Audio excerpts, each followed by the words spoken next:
Hello बच्चों, तो स्वागत है आपका अपने यूट्यूब चैनल विद्यार्थी विजन पे। मेरे साथ सिल्टी, समीना, फरजाना, शोफिया, इमरान, खुशबू, इम्तियाज, रिहान, रोहित और मॉडल, ये सारे बच्चे मौजूद है बच्चों। तो इनके साथ में हम मिलकर क्या करेंगे, आज हम 20वां चैप्टर अपना पढ़ेंगे जिसका नाम है क्षेत्रवाद और क्षेत्रीय दल। जैसा कि आप जानते हैं बच्चों, लास्ट की क्लास में मैंने आपको राजनीतिक दल किसे कहते हैं उसके बारे में पढ़ाया था। तो राजनीतिक दल अर्थात लोगों का ऐसा संगठित समूह जिसका मेन काम क्या है। तो राजनीतिक दल लोगों का एक ऐसा संगठित समूह है जिसका उद्देश्य क्या है, चुनाव लड़ना और सत्ता प्राप्त करना। इसी में बच्चों मैंने आपको बताया था एक राजनीतिक दल दो प्रकार के होते हैं। एक होता है बच्चों राष्ट्रीय राजनीतिक दल और दूसरा होता है आपका क्षेत्रीय दल। क्षेत्रीय दल मैंने बताया था कि विधानसभा में या तो 6% वोट मिल जाए किसी राज्य की, या तो 4 सीट यदि आपको मिल जाते हैं तो उसे हम क्या कहते हैं, क्षेत्रीय दल कहते हैं। तो भारतीय दलीय व्यवस्था के बारे में हम जानेंगे बच्चों। भारतीय दलीय व्यवस्था की एक विचार करने योग्य विशेषता बड़ी संख्या में क्षेत्रीय दलों का होना, यानी हमारे वहाँ क्षेत्रीय दल जो है काफ़ी बड़ी संख्या में है।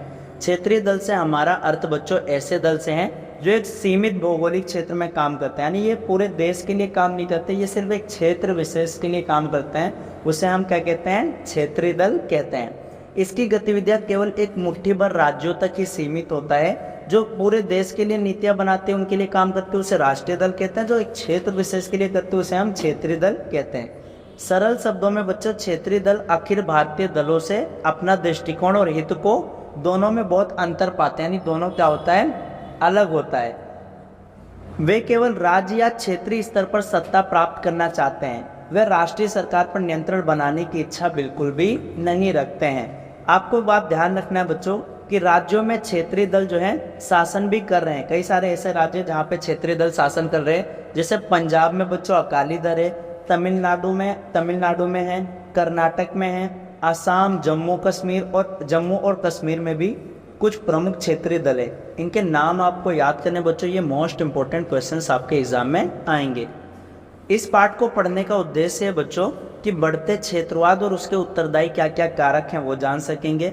बढ़ते क्षेत्रवाद के लिए उत्तरदायी कारकों का निर्धारण कर सकेंगे, क्षेत्रीय दलों की भूमिका के बारे में जागरूकता निर्मित कर सकेंगे और क्षेत्रीय दल और राष्ट्रीय दल में अंतर कर सकेंगे। तो पहले भी मैंने लास्ट चैप्टर में बता रखा है, क्षेत्रीय दल उसे कहते हैं कि जो जिनको विधानसभा की में 4% या तो 6% वोट मिलता है बच्चों, या तो 4 सीटों पे जीत प्राप्त करते हैं उसे हम क्षेत्रीय दल कहते हैं। राष्ट्रीय दल उसे कहते हैं जिसको लोकसभा में 6% वोट मिलता है, या 4 राज्यों की विधानसभा में 6% वोट मिलता है, या लोकसभा की बच्चों 4 सीट जीतती है तो उसे हम राष्ट्रीय दल कहते हैं। अगला आता है बच्चों आपका टॉपिक क्षेत्रवाद। तो क्षेत्रवाद बच्चों भारत में 2 अर्थों में इसका प्रयोग किया जाता है। एक नकारात्मक अर्थ होता है क्षेत्रवाद का और एक होता है बच्चों सकारात्मक अर्थ होता है।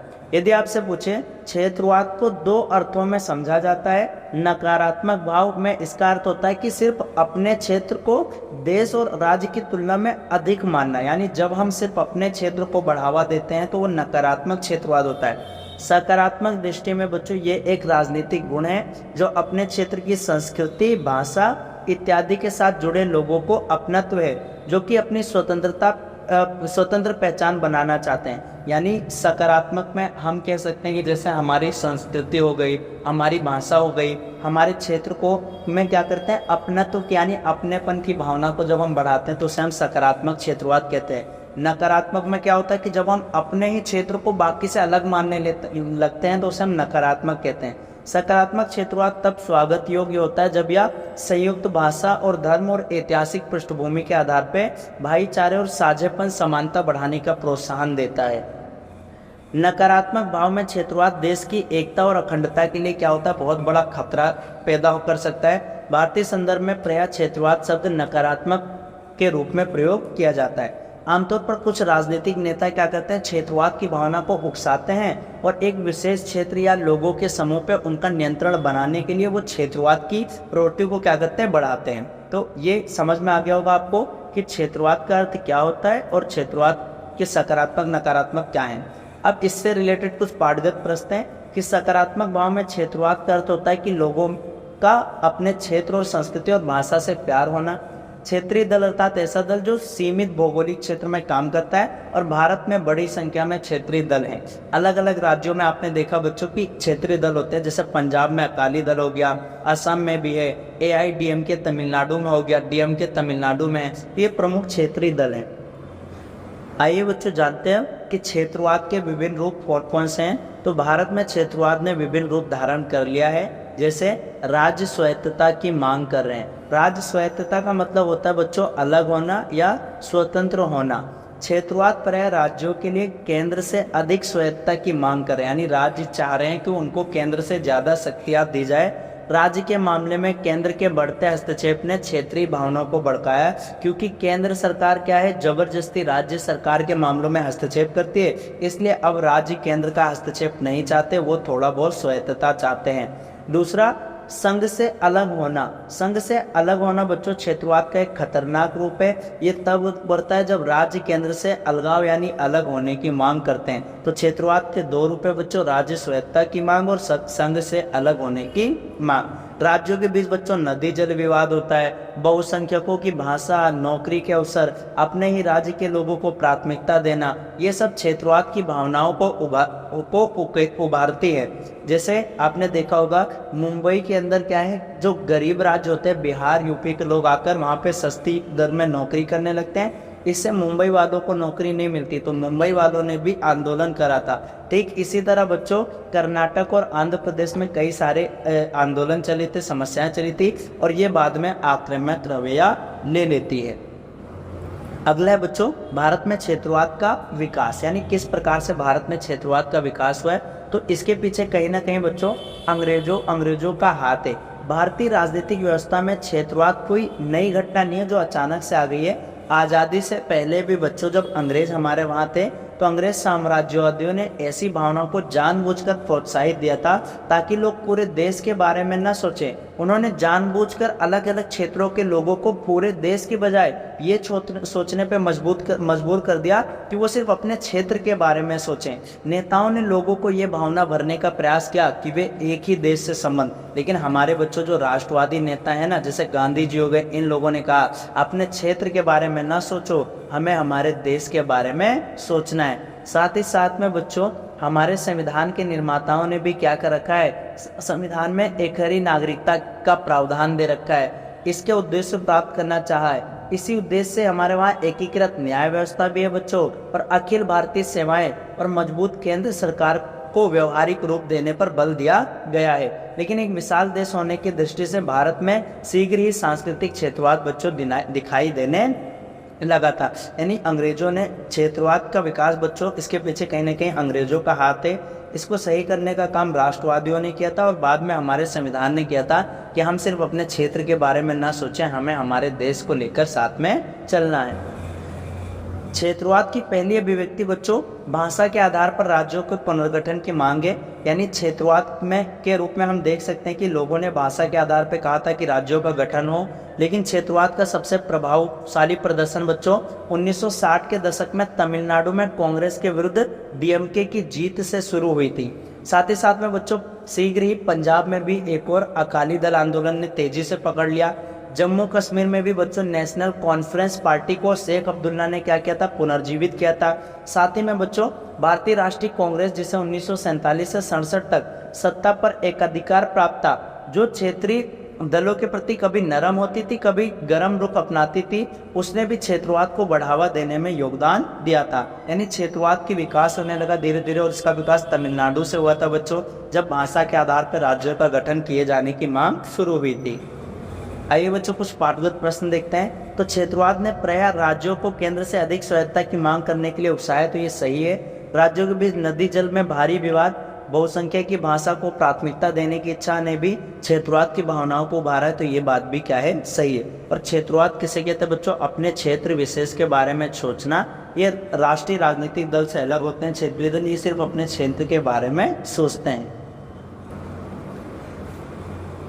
उसके बाद है क्षेत्रवाद की वृद्धि के कारण, यानी क्षेत्रवाद क्यों बढ़ रहा है, इसके क्या कारण है। तो इसके 5 कारण के बारे में हम जानेंगे। भारत में क्षेत्रवाद को बढ़ावा देने के अनेक कारक है। सबसे पहले तो क्षेत्रवाद जो है, राष्ट्रीय सरकार कोई भी नीति लाती है या लोगों और समूहों के लिए एक विशेष विचारधारा, भाषा और सांस्कृतिक प्रतिमान वो थोपने की कोशिश करती है, तो क्षेत्रवाद उभर कर आता है। जैसे दक्षिण के राज्यों में सरकारी भाषा के रूप में हिंदी थोपा जा रहा था, तो दक्षिण के लोगों ने क्या किया था, उसका विरोध किया था, क्योंकि उनको डर लग रहा था कि उत्तर के लोगों का प्रभुत्व दक्षिण में बढ़ जाएगा। असम में विदेशी आकर उनकी संस्कृति को नष्ट कर रहे थे, तो असम के लोगों ने क्या किया था, आंदोलन शुरू कर दिया था। दूसरा क्या है, जो शासक दल होते हैं ना, उनका किसी एक इलाके के प्रति निरंतर अवहेलना कर देना, यानी वो उसको नज़रअंदाज कर देते हैं, चाहे वो प्रशासनिक हो चाहे वो राजनीतिक हो, है ना। शक्तियों को एक जगह केंद्रित होने से सत्ता के विकेंद्रीकरण और एक भाषाई राज्य को दो भागों में बांटने की मांग भी इसीलिए उठ रही है। तीसरा क्या होता है बच्चों, भारतीय संघीय व्यवस्था की विभिन्न इकाइयों को अपने उप सांस्कृतिक क्षेत्रों को बनाए रखने और स्वशासन की अधिक मात्रा की इच्छा ने भी क्षेत्रवाद को बढ़ावा दिया, कि वो चाहते हैं हम इस क्षेत्र में रहते तो हम इसमें क्या करेंगे, शासन करेंगे। इसके साथ ही क्षेत्रीय जो अभिजात वर्ग हैं, इन्होंने क्या किया, सत्ता पे कब्जा करने की इच्छा ने भी क्षेत्रवाद को क्या किया, बढ़ावा दिया है। जैसे डीएमके एआईडीएमके तमिलनाडु में है, अकाली दल पंजाब में है, तेलुगु देशम पार्टी है, असम गण परिषद असम में है, इत्यादि राजनीतिक दलों ने क्या किया, सत्ता पर कब्जा करने के लिए क्षेत्रवाद को प्रोत्साहित किया है। पांचवा बच्चों, आधुनिकीकरण की ताकतों तथा जनसाधारण की सहभागिता के बीच अंतःक्रिया ने भी भारत में क्षेत्रवाद को बढ़ावा देने में योगदान दिया है, क्योंकि अभी भी देश राष्ट्र राज्य के लक्ष्य को साकार कर पाने से दूर है, तो ये आपको ध्यान रखना है। अंत में बच्चों, पिछड़े क्षेत्रों के लोगों की बढ़ती जागरूकता के कारण और उनके साथ जो भेदभाव किया जा रहा है, इसके कारण भी क्षेत्रवाद को जो है बढ़ावा दिया जा रहा है, यानी उनको बढ़ावा मिल रहा है। तो आपको ध्यान रखना है कि कैसे क्षेत्रवाद जो है बढ़ रहा है। साथ ही साथ में बच्चों, क्षेत्रीय दलों की क्या भूमिका है वो जानेंगे। तो विभिन्न राज्यों में क्या है, क्षेत्रीय दल बनने लगे हैं। जैसे कुछ महत्वपूर्ण दल हैं, तमिलनाडु का दल का नाम है बच्चों डीएमके या एआईडीएमके है। जम्मू कश्मीर के दल का नाम है नेशनल कॉन्फ्रेंस। आंध्र प्रदेश में तेलुगु देशम क्षेत्रीय दल है। असम में असम गण परिषद और गोवा में महाराष्ट्रवादी गोमांतक पार्टी। मिजोरम में बच्चों मिजो नेशनल फ्रंट। सिक्किम में सिक्किम संग्राम परिषद। मेघालय में आल मार्टी हिल, है ना। तो ये हरियाणा में इंडियन नेशनल लोक दल। तो ये सभी क्या है, कुछ क्षेत्रीय दल हैं, और क्षेत्रीय दल का महत्व बच्चों बढ़ता जा रहा है। आज बच्चों राष्ट्रीय दल ने ये स्वीकार किया है, यदि उनको सत्ता प्राप्त करना है तो उनको क्षेत्रीय दलों का सहयोग होना जरूरी है। जब भी तो आज राजनीतिक व्यवस्था में बच्चों गठबंधन का दौर चल रहा है, और ये 1989 से चल रहा है। एक क्षेत्रीय दल बच्चों जो एडीएमके है, 1969 में कांग्रेस के विभाजन के बाद जब इंदिरा गांधी की सरकार का समर्थन दिया था और संसद में बहुमत खो चुकने के बाद भी उसे सरकार चलाए रखने की क्षमता प्रदान की थी, यानी एक छोटी सी क्षेत्रीय दल ने इंदिरा गांधी की सरकार को बचा लिया था। संक्षेप में बच्चों ये कहा जा सकता है कि क्षेत्रीय राजनीतिक दलों ने न केवल क्षेत्रीय राजनीति को व्यापक रूप से प्रभावित किया है, अपितु राष्ट्रीय राजनीति पे भी क्या किया है, गहरी प्रभाव डाला है। आइए इससे रिलेटेड कुछ पाठगत प्रश्न जानते हैं कि भारतीय राजनीतिक व्यवस्था में देश कोई नई घटना नहीं है, क्षेत्रवाद। भारतीय राष्ट्रीय कांग्रेस का एक अधिकार कब से तक कब तक था, 47 से 67। 1967 में बच्चों 8 राज्यों से चुनाव केंद्र से कांग्रेस हार गई थी। देश और देश नेताओं के बीच निकट के संबंधों ने क्षेत्रवाद को बढ़ावा दिया। केंद्रीय और क्षेत्रीय शासक दलों द्वारा किसी क्षेत्र की निरंतर अवहेलना क्षेत्रवाद का एक कारक होता है। आइए बच्चों क्षेत्रीय असंतुलन को ठीक करने का उपाय जानते हैं कि क्षेत्रवाद को बढ़ावा ना मिले। क्षेत्रीय असंतुलन भारतीय राजनीति का एक महत्वपूर्ण पक्ष है, यानी भारत की राजनीति में क्षेत्रीय असंतुलन पक्ष है। कोई क्षेत्र अधिक विकसित है, कोई क्या है, पिछड़ा हुआ है। कभी कभी इसने देश के लिए खतरा भी पैदा किया था। इसलिए इन प्रवृत्ति को कम करने के लिए कई सारे कदम उठाना जरूरी है, और इसके लिए कई सारे उपाय भी किए गए हैं ताकि जो क्षेत्रीय असंतुलन कम हो सके।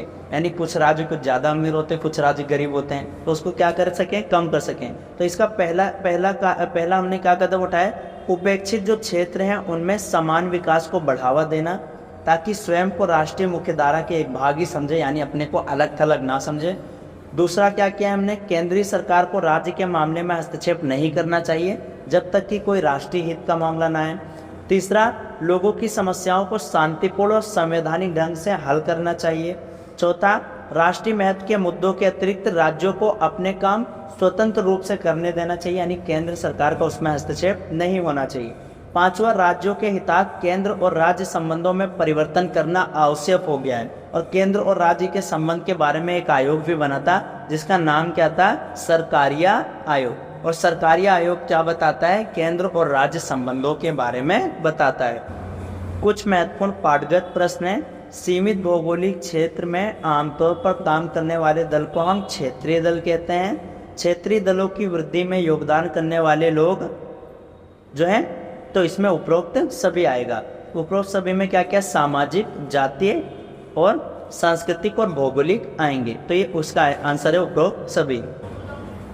आइए बच्चों कुछ पाठांत प्रश्न देखते हैं। क्षेत्रवाद का अर्थ स्पष्ट कीजिए। क्षेत्रवाद का अर्थ आता है ये प्रश्न आ सकता है। और ये खतरनाक कभी कभी क्यों है। क्षेत्रवाद के रूप के बारे में चर्चा कीजिए, तो 2 रूप बताए थे। क्षेत्रीय दलों की भूमिका के बारे में चर्चा कीजिए, तो ये महत्वपूर्ण प्रश्न आपके एग्जाम में आ सकते हैं। तो ये था बच्चों आपका चैप्टर। उम्मीद करता हूँ आपको समझ में आया होगा। मिलेंगे अगले वीडियो में, तब तक के लिए जय हिंद बच्चों।